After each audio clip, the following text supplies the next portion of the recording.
Now we're going to make our meringue topping for our peanut butter meringue pie.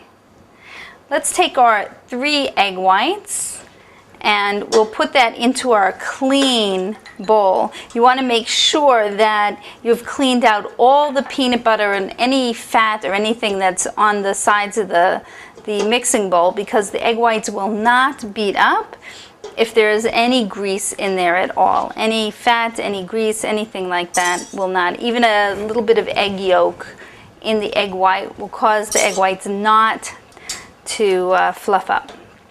Put in a whisk attachment and we'll start beating that. And as we beat it, we're going to sprinkle in our 1/3 cup of sugar.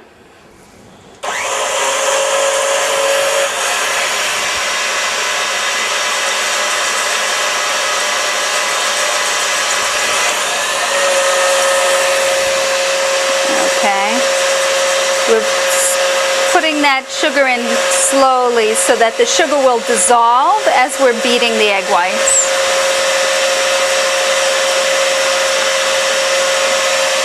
We're going to beat this up to a pretty stiff egg white.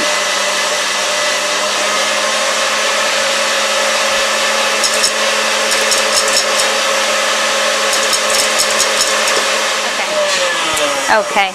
We've beat our egg whites until we have a nice, smooth, glossy, soft peaks. Let me show you. When you pull it out, so you get a nice peak there.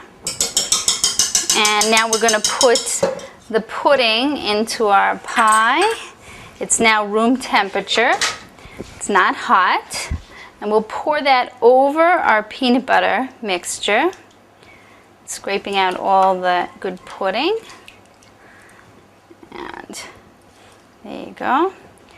Just spread that out nicely over the peanut butter filling. And next we'll put our meringue on the top and we'll be cooking that.